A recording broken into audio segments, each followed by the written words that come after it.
Gak koyo sampean. Untuk kau wis kewengen, ketok-ketok.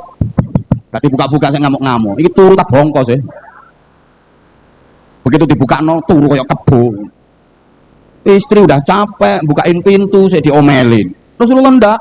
Rasulullah datang terlambat, kemalaman, ketuk pintu 3 kali. Ketukan pertama agak kenceng, gak bangun. Ketukan kedua lebih pelan, masih gak bangun. Ketukan terakhir makin pelan, masih gak bangun istrinya.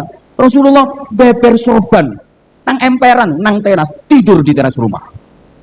Itu Rasulullah, Kanjeng Nabi, Kanjeng Sukadi kemana?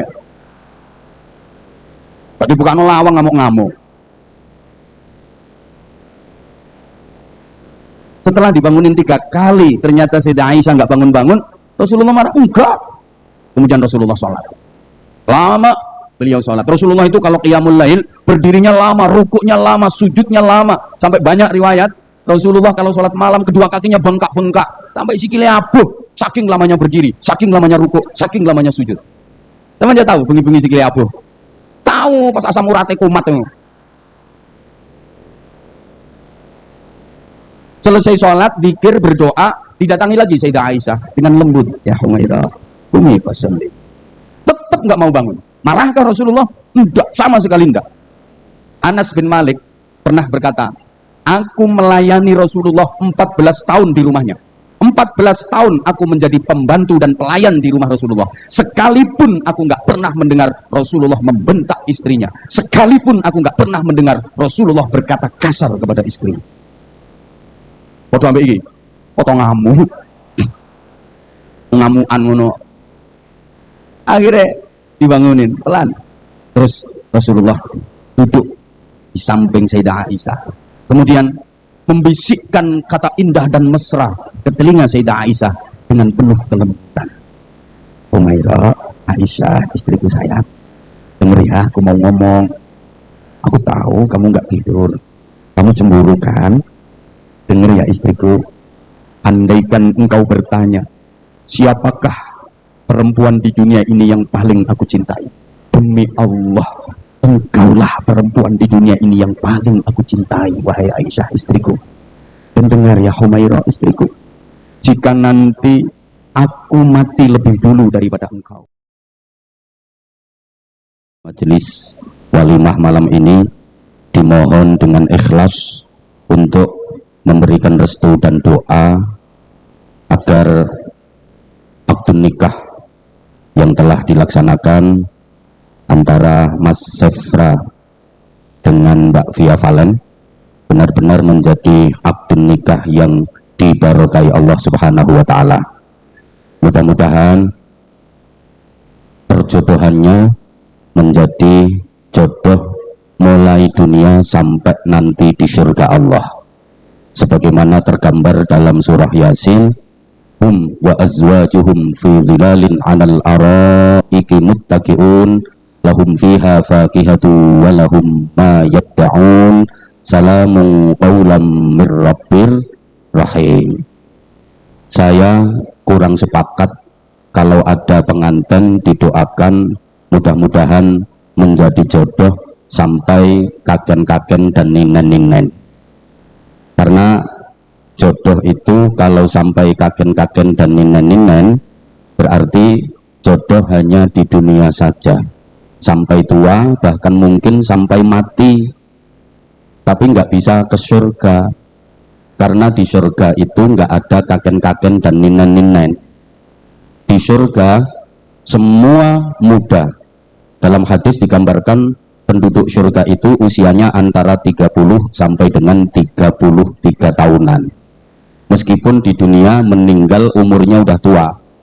Jadi bapak-bapak sampean benjang lek sido nang swarga, kalau jadi ke surga itu nanti muda lagi.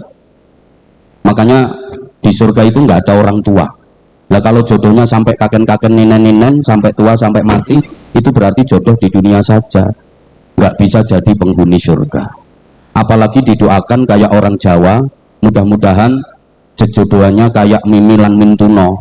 Itu saya nggak setuju sama sekali. Coba kita pikir Mimi lan Mintuno itu tokoh apa? Saya bertahun-tahun di pesantren coba cari referensi siapa sebenarnya Mimilan Mintuno, tokoh apa mereka berdua kok sering dipakai doa oleh orang Jawa. Nabi bukan, 124.000 nabi itu nggak ada yang namanya Nabi Mimilan Mintuno alaihi wassalam. Sahabat yang meriwayatkan hadis ya rawahu Ahmad, rawahu Tirmidzi, rawahu Ibnu Majah, nggak ada rawahu Mimilan Mintuno radhiyallahu anhuma. Wali itu ya Sunan Ampel, Sunan Giri, Sunan Derajat, Sunan Bonang, Sunan Gunung Jati, Sunan Kalijaga, nggak ada Sunan Mimilan Mintuno. Bahkan Mimilan Mintuno itu keponakannya Ustadz aja enggak. Lo kok dipakai doa?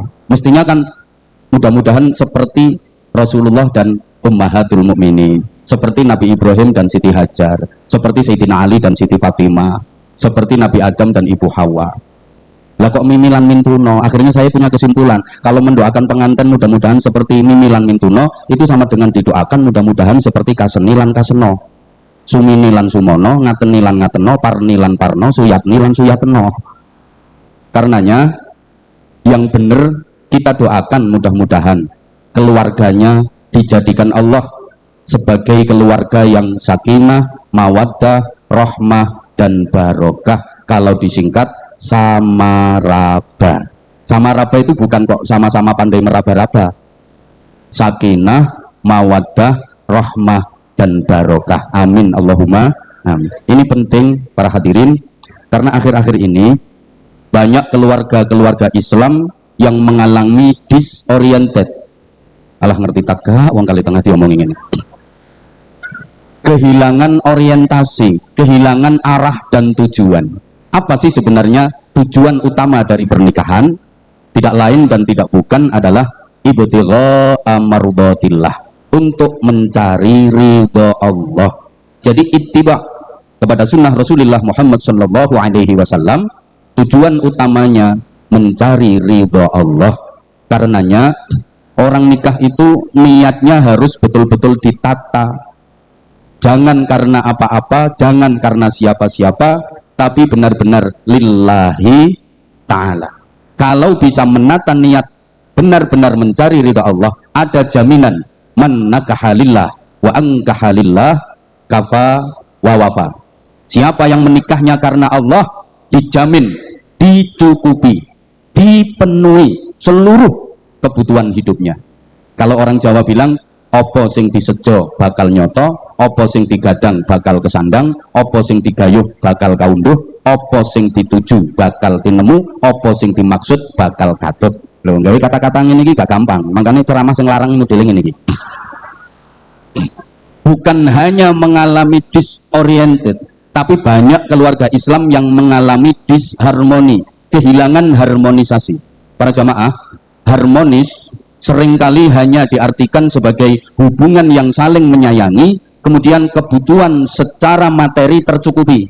Pokok sama-sama sayang, sama-sama cinta, kebutuhan ekonominya terpenuhi, itu dibilang harmonis. Islam memandang harmonis tidak seperti itu. Harmonis dalam Islam itu adalah keluarga yang dipimpin oleh suami, didampingi oleh istri, dengan anggota anak-anak yang solih, solihah, yang dalam perjalanannya diwarnai dengan cinta, kasih sayang, bimbingan, dan keteladanan. Targetnya bukan hanya ingin bahagia di dunia saja, tapi membara dan kuat cita-citanya untuk menggapai kebahagiaan di dunia hingga di surga. Itu namanya harmonis. Ibu bapak, para jamaah, hadirin, seluruh tamu undangan yang saya hormati rahimakumullah, di dalam Al-Quran ada 4 tipe keluarga. Ada 4 model keluarga dalam Al-Quran. Yang pertama, keluarga model Rasulullah Muhammad sallallahu alaihi wasallam dan Nabi Ibrahim alaihi salam. Ini keluarga uswatun hasanah. Sehingga panjenengan setiap akhir sholat membaca sholawat Allahumma sholli ala sayyidina Muhammadin wa ala ali sayyidina Muhammad kama shollaita ala sayyidina Ibrahim wa ala ali sayyidina Ibrahim wa barik ala sayyidina Muhammadin wa ala ali sayyidina Muhammad kama barakta ala sayyidina Ibrahim wa ala ali sayyidina Ibrahim. Sampai sekarang ya masih pakai Ibrahim. Teruskan. Takutnya aku sampean tuh kepingin jadi wong sugih terus diganti Nabi Sulaiman. Allahumma sholli ala sayyidina Muhammadin wa ala ali sayyidina Muhammad kama shollaita ala sayyidina Sulaiman. Wala ali Sayyidina Sulaiman, cek ketularan suge. Sing rupane gak pate apik, perlu diganti Nabi Yusuf. Cek ketularan gantenge. Gak oleh, tetep pakai Nabi Ibrahim. Keluarga model Nabi Muhammad Shallallahu Alaihi Wasallam dan Nabi Ibrahim Alaihi Salam ini keluarga yang mampu mewujudkan doa Rabbana hablana min azwajina wa dzurriyyatina qurrata a'yun waj'alna lil muttaqina imama. Nabi Muhammad dan Nabi Ibrahim sebagai pemimpin dari orang-orang yang bertakwa, didampingi oleh istri solehah, didukung oleh anak-anak yang merupakan dzurriyyatan thayyibah. Suami istri sama-sama beriman dan bertakwa, pedomannya wahyu, sama-sama ingin bahagia di dunia, sama-sama ingin bahagia sampai ke surga. Suaminya model Nabi Muhammad, istrinya model Ummahatul Mukminin, salah satunya Sayyidah Khadijah, putrinya model Sayyidah Fatimah, menantunya model Sayyidina Ali, cucunya model Sayyid Hasan dan Sayyid Husain. Suaminya Nabi Ibrahim, istrinya Siti Sarah dan Siti Hajar, anaknya Nabi Ishak dan Nabi Ismail. Semuanya merupakan teladan bagi umat manusia. Ini keluarga model pertama. Yang kedua, ada keluarga model Nabi Nuh dan Nabi Lut. Suaminya beriman, bertakwa, pedomannya wahyu, Nabi, Rasul, manusia pilihan Allah. Tapi istrinya menjadi musuh agama. Istrinya syirik, istrinya munafik. Suaminya ingin ke surga, sementara istrinya ingin ke neraka. Kalau ada apa-apa, suami larinya ke Allah, sementara istri larinya ke dukun. Sehingga waktu terjadi banjir besar, suami naik perahu atas wahyu dari Allah, istrinya ikut masyarakat naik gunung. Akhirnya suaminya selamat, istrinya kelelep. Ada nggak kira-kira keluarga di sini yang model kayak gitu? Suaminya ustadz, guru agama, tapi istrinya kongkon gak kodong aja gak gelem. Wonten apa mboten? Mbok gak nyaut toh. Yang ketiga, keluarga model Raja Fir'aun. Istrinya solihah, namanya Asiyah binti Muzahim, pedomannya wahyu, menjadi pengikut kuat Nabi Musa alaihi salam. Sementara suami bukan hanya kafir, dia ngaku jadi Tuhan. Suami ingin ke neraka, istri ingin ke surga. Nanti di akhirat, suami di jurang neraka yang paling dalam, sedangkan istri dibangunkan istana megah di surga. Kira-kira ada nggak rumah tangga yang model kayak gini? Istrinya aktivis pengajian, melu muslimatan, melu istighosaan, suaminya hobinya adu doro, adu jago. Ada apa enggak? Ada, ini orangnya datang kok. Datang, pokoknya orangnya hadap ke sini dan lagi melihat saya. Pakai peci warna putih. Yang keempat, keluarga model Abu Lahab. Wah, ini dua-duanya biang kerok. Dua-duanya menjadi musuh agama. Dua-duanya dilaknat Allah. Dua-duanya memusuhi Rasulullah. Suami istri sama-sama ingin masuk neraka. Nanti di akhirat, suami dihukum di neraka dengan siksaan yang paling berat, istri datang dengan membawa bahan bakarnya. Nah, kira-kira sementara ini keluarga panjenengan termasuk tipe keluarga yang mana? Keluarganya Nabi Ibrahim, keluarganya Nabi Nuh, keluarganya Raja Fir'aun, atau keluarganya Abu Lahab? Ibrahim mau ngono potongane. Ya, kalau belum bisa mencapai tahap itu, keluarga biasa-biasa saja. Ada 4 model lagi. Para jamaah, sekarang perkawinan dalam dunia perkewanan ini juga ada 4 model. Ada keluarga model burung merpati, ada keluarga model ayam, ada keluarga model burung puyuh. Manuk gemek itu, manuk puyuh, itu manukmu. Ada keluarga model itik, bahasa Inggrisnya the bebek. Kira-kira sampeyan termasuk keluarga yang mana? Coba. Pertama, keluarga model burung merpati. Merpati itu burung yang luar biasa. Merpati itu burung yang cinta damai, hatinya suci, kesetiaannya tinggi. Pernikahan adalah ikatan abadi, setia selamanya sampai mati. Gak ada merpati yang egois, minta menangnya sendiri. simbol cinta dan kasih sayang. Hubungan suami istri model burung merpati, nikmat dirasakan berdua, kalau ada akibat ditanggung bersama. Saya ulang karena yang diomongi kan kurang begitu cerdas. Ini cerdas sudah jadi menteri sampai ya. Hubungan suami istri model burung merpati itu nikmat dirasakan berdua, akibat ditanggung bersama. Gak ada merpati tukaran. Taman tahu roh, ono manuk doro neng kerah. Gak ada, memang burung cinta damai. Ketika pacaran mesra banget dan gak ngerusak. Walaupun kasurnya genteng, atos lunyu berlumut, dia bermesraan lama di situ dan gentengnya tidak morat-marit. Nikmat dirasakan berdua. Akibat ditanggung bersama. Setelah bertelur, anggrem berdua. Halo, doke dianggremi bareng, ditetesno bareng, anake diramut bareng, dididik bareng-bareng. Allahumma sholli ala Muhammad. Maka merpati tak pernah ingkar, sing banter kok, merpati tak pernah ingkar, dan sehingga jadi simbol cinta dan kasih sayang. Rata-rata orang kalau bikin undangan pernikahan itu di sampulnya dikasih gambar burung merpati, karena itu memang lambang cinta dan kasih sayang. Yang boleh dok kene ono wong gawe undangan mantenan terus sampulnya digambari garangan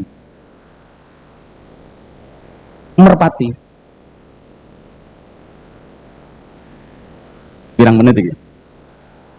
Lo kan cuma 25 menit ini durasinya. Zaman gak melu nyangoni ojo cerewet, gak melu urun cerewet. Ini ngantenane artis, jadi durasinya dibatasi. Tadi pagi saya ngaji itu nggak bisa leluasa sama sekali karena waktunya dibatasi 10 menit. Ya gak iso ngelucublas 10 menit. Nanti dipantelengi syuting gak pirang-pirang. Harus begini, harus begini, harus begini. Yoh, aku yo. Oh, gak ngerti lah, aku makhluk paling susah diatur. Duduknya di sini ya enggak, aku lu menang burinya wante. Sampai Pak Arifin golek aku gak petuk. Petuk-petuk wis adu nikah wayahe ndonga ngono ae. Wong kok diatur kroco-kroco ngono.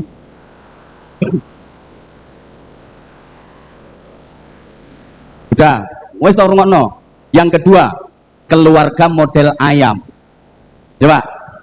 Keluarga yang kedua, gambaran keluarga model ayam. Ayam itu binatang yang busuk hati, pandai berjanji, hobi mengingkari. Woi. Iya, ayam itu binatang yang busuk hati, pandai berjanji, hobi mengingkari. Ayam jantan sering bujui, ayam betina gak kapok-kapok dibujui. Lo prinsipnya begitu. Ayam jantan itu sering membohongi dan ayam betina gak jera-jera, gak kapok-kapok dibohongi. Ayam jantan siapa yang mau dirabeni, ayam betina siapa yang telaten diladeni.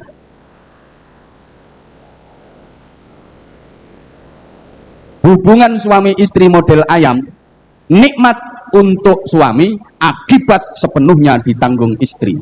Ayam itu kan begitu, nikmat dirasakan jago jantan, sedangkan akibat ditanggung betina babonnya. Ayam jantan jago ini hobinya nggodaki babon karo doro, peleter pepet no pager, terus dirayu pakai rayuan terminal, kurang mandi tawaf kan muter ping 7 iki karo wiridan. Begitu babone kena ndoprok mekokok, weruh babone mapan, ayam jago munggah celingkrik gak sak cetet, mari gak sak mudun karo gaber-gaber. Habis itu nyingkre. Pengalaman kita Tapi akibat ditanggung yang betina, yang ngendok babonnya, yang anggrem babonnya, yang menetaskan babonnya, yang ngemong anak babonnya, yang ngerawat membesarkan anak babonnya. Terus bapaknya kemana? Golek babon meneh. Oh, tawaf. Jagone tawaf mana? Ada nggak model keluarga ayam di sini? Ndi jagone, ndi jagone? Ngacung, ngacung. Oh, saya ngatek berarti kae.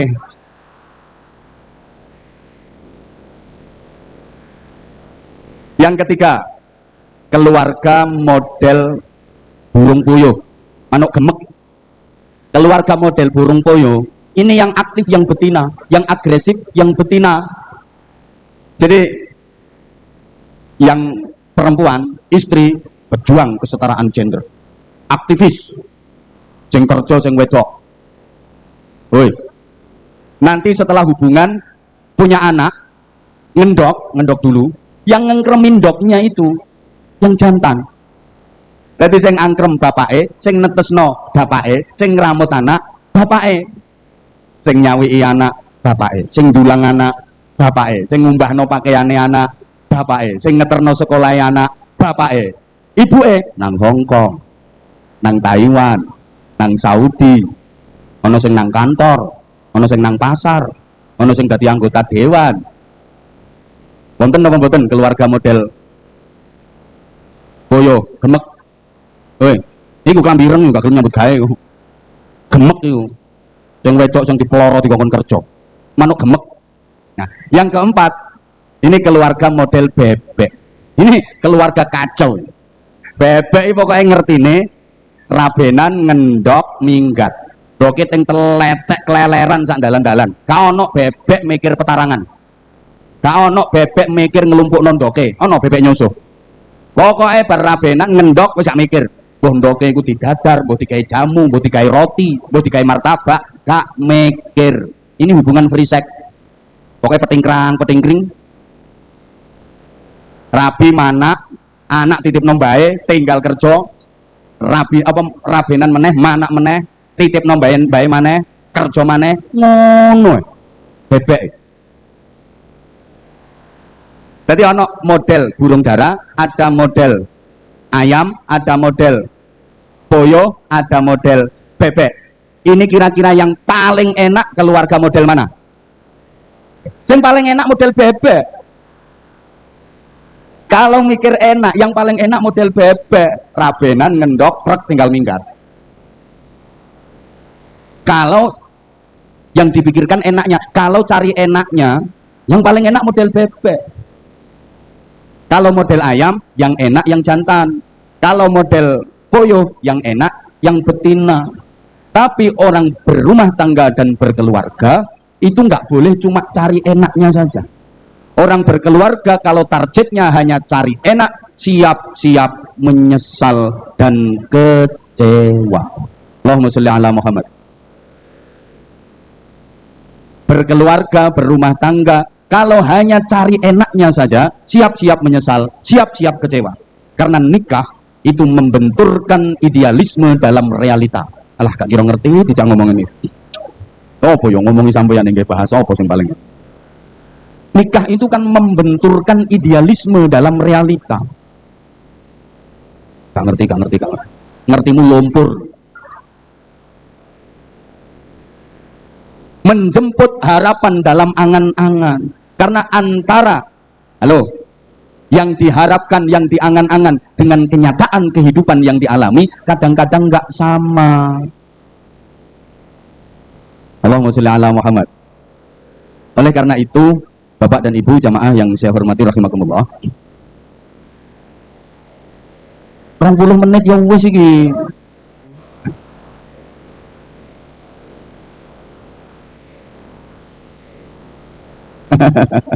Satu jam lagi, berarti ini Pak Arifin lembur, Pak Arifin.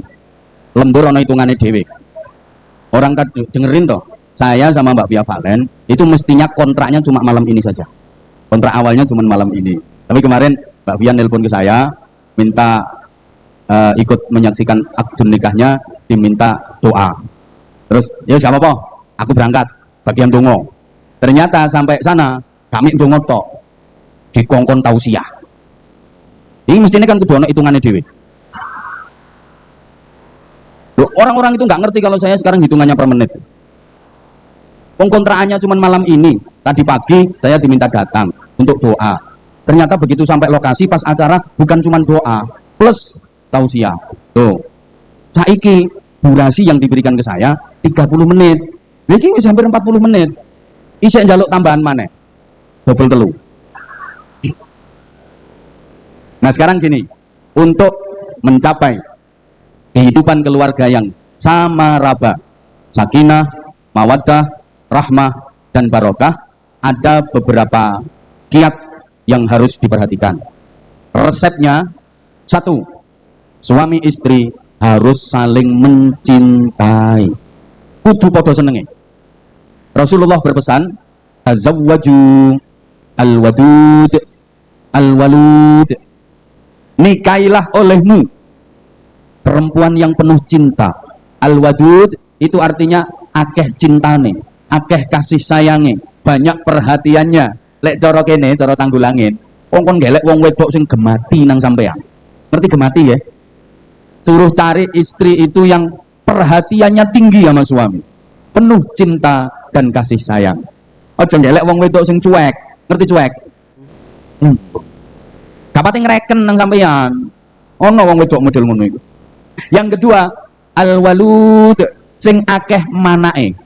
Lek cara kali tengah kene, wong wedok sing manaan. Cara ayam ngono ya reden-reden. Nguncali katok dadi. Nah, sekarang gimana cara meniteni dan menengeri? Lek wong wedok iku manaan. Awas sing nom-nom ojo salah paham ya, dicoba dhisik. Gak ngawur. Oh, tes wet ku nang penjajakan barang ngono. Ndak, untuk mengetahui kalau perempuan itu pinter mana, ya dilihat dari lingkungan keluarganya. Pokok ibunya, mbahnya, bibik-bibiknya, itu anaknya banyak. Insya Allah arek iku yo manaan. Wis ngono ae aja dicobai. Ngono dijajal ditinggal, dijajal ditinggal kelakuanmu. Bebek iku. Bebek kambireng. Allahumma sholli ala Muhammad. Nah, mempertahankan dan melestarikan cinta serta kasih sayang itu dicontohkan oleh Rasulullah Muhammad Sallallahu Alaihi Wasallam. Bahkan sampai usia beliau sepuh, Rasulullah itu kalau sama istri-istrinya romantis banget, mesra banget. Well, arek-arek ngene-ngene iki gak ana apa-apane. Rasulullah itu rayuannya maut.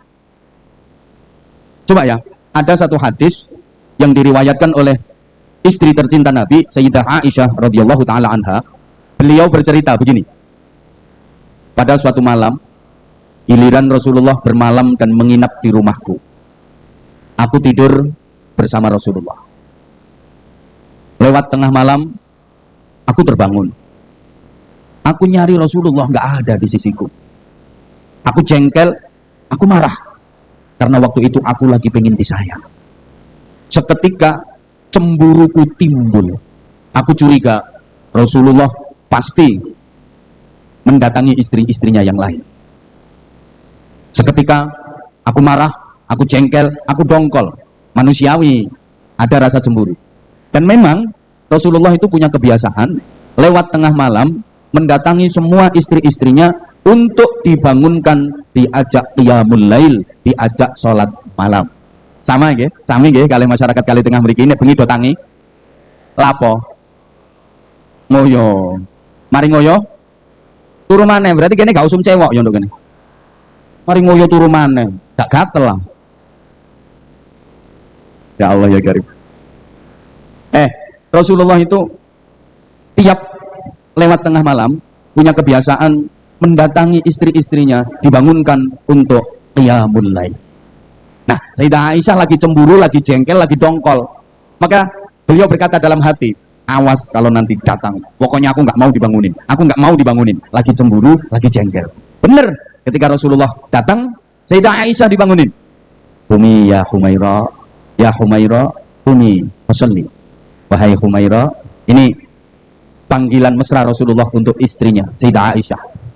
Ini contoh, Bapak ya, manggil istri itu yang mesra. Aja kaya sampean nyeluk bojo dijambal terus jenenge. Tapi wis mateng ah. Sama nek nyeluk yo Dik, utawa yo Dinda. Mama, Mama katanya mau tandur. Papa hari ini juga akan daud kok. Cobalah sekali-kali bojomu celukun mama. Yo sing mesra lah, say. Lek tepak atine seneng yo sayang, lek tepak gregeten yo saiton. Anjane wong wedok ngono iku, Pak. Wong wedok lek kadung apik koyok malakung karim, tapi lek kadung elek ngalang-alai syaitonir rajim. Lek bojomu sering dadi malakung karim ta syaitonir rajim? Nah, syaitonir rajim setel wong sampean yo grandong kok.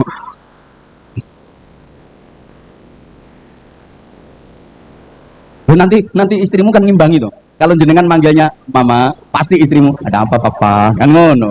Kali tengah diceluk papa yang melakukan mereng-mereng. Kayak iso balik ora rono cakak listrik tau bu ya. Saking senenge. Untune diketokno. Sampai gak iso mingkem. Mingkem diluk metar neh tar saking senenge. Rasulullah kalau manggil istrinya mesra. Ya Humairah, wahai yang cantik berkulit putih kemerah-merahan. Memang Sayyidah Aisyah itu cantiknya luar biasa. Bangun sayang, yuk sholat. Sayyidah Aisyah nggak mau dibangunin. Emang lagi dongkol, lagi cengkel, lagi marah, lagi cemburu. Dibangunin lagi. Humairah, Umi, fasolli. Sayang bangun, ayo sholat. Gak mau, sampai 3 kali. Humairah, Umi, fasolli. Sayang bangun. Diem. Marahkah Rasulullah? Gak. Rasulullah kalau bangunin halus, lembut. Gak kayak sampean. Untuk kawes kewengen, ketok-ketok. Gak dibuka-buka saya ngamuk-ngamuk. Ini turu tak bongkos ya. Begitu dibuka no turu kayak kebo. Istri udah capek bukain pintu saya diomelin. Rasulullah enggak. Rasulullah datang terlambat kemalaman, ketuk pintu 3 kali. Ketukan pertama agak kenceng, nggak bangun. Ketukan kedua lebih pelan, masih nggak bangun. Ketukan terakhir makin pelan, masih nggak bangun istrinya. Rasulullah beber sorban nang emperan nang teras, tidur di teras rumah. Itu Rasulullah, Kanjeng Nabi. Kanjeng Sukadi kemana? Pak dibuka lawang ngamuk-ngamuk. Setelah dibangunin 3 kali, ternyata Sayyidah Aisyah nggak bangun-bangun. Rasulullah marah, enggak. Kemudian Rasulullah sholat. Lama beliau sholat. Rasulullah itu kalau qiyamul lail berdirinya lama, rukuknya lama, sujudnya lama. Sampai banyak riwayat Rasulullah kalau sholat malam kedua kakinya bengkak-bengkak sampai sikilnya abuh. Saking lamanya berdiri, saking lamanya rukuk, saking lamanya sujud. Teman dia tahu bengi-bengi sikile abuh. Tahu pas asam urate kumat itu. Selesai sholat, zikir, berdoa, didatangi lagi Sayyidah Aisyah dengan lembut. Ya Humairah, Umi fasolli. Tetap nggak mau bangun. Marahkah Rasulullah? Enggak, sama sekali enggak. Anas bin Malik pernah berkata, aku melayani Rasulullah 14 tahun di rumahnya. 14 tahun aku menjadi pembantu dan pelayan di rumah Rasulullah. Sekalipun aku nggak pernah mendengar Rasulullah membentak istrinya. Sekalipun aku nggak pernah mendengar Rasulullah berkata kasar kepada istrinya. Foto ambil ini, foto ngamuk, ngamuan ngono. Akhirnya dibangunin pelan. Terus Rasulullah duduk di samping Sayyidah Aisyah. Kemudian membisikkan kata indah dan mesra ke telinga Sayyidah Aisyah dengan penuh kelembutan. Humairah, Aisyah, istriku sayang, dengar ya, aku mau ngomong.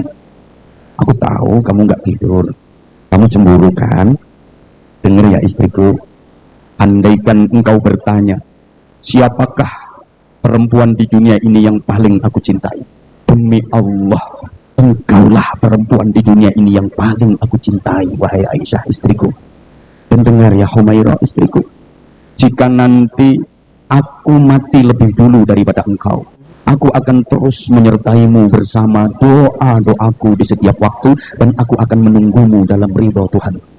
Dan jika engkau yang mati lebih dulu daripada aku sendiri yang akan memandikan jenazahmu, aku sendiri yang akan mengkafani jasadmu dengan tangan suciku, aku yang akan menjadi imam sholat jenazahmu, aku yang akan memanggul jasadmu ke makbarah, dan aku yang akan memasukkanmu ke liang lahat bersama lantunan-lantunan doaku. Mendengar kata-kata indah dari Rasulullah itu, Sayyidah Aisyah pun berurai air mata, berderai air mata. Kemudian beliau bangun, bersimpuh di pangkuan Rasulullah, menangis sambil meminta maaf. Dan Sayyidah Aisyah melanjutkan ceritanya, demi Allah, seumur hidupku aku belum pernah mendengar kata-kata seindah itu kecuali dari lisan Rasulullah Shallallahu Alaihi Wasallam. Coba, alangkah indahnya kalau keluarga kita bisa seperti itu. Itu yang disebut baiti jannati. Rumahku adalah surgaku. Maka ibu-ibu, bapak-bapak, upayakanlah kalau malam bangun sholat gantian. Siapa yang bangun duluan, bangunin. Misalnya ibu bangun duluan, yang telaten bangunin bapak. Jadi doti jempolane. Ya, bangun ya. Ya doti jempolane kok durung tangi. Yuk munggah titik. Golek-golek kentole. Ayo tonya sama nunggu selopo. Ayo tangi, ayo sholat ya. Saya durung tangi ya, sing telaten munggah titik. Totoki dengkule tok tok tok tok. Itu ya tangi ya. Saya durung tangi ya telaten munggah titik plek pupune. Digaruki. Itu ya tangi ya, lho kok sing tangi pinggire pupu. Ya diselentik iki melu-melu ae. Itu ya tangi ya. Wis digaruki pupune kok sik durung tangi ya. Dodone. No.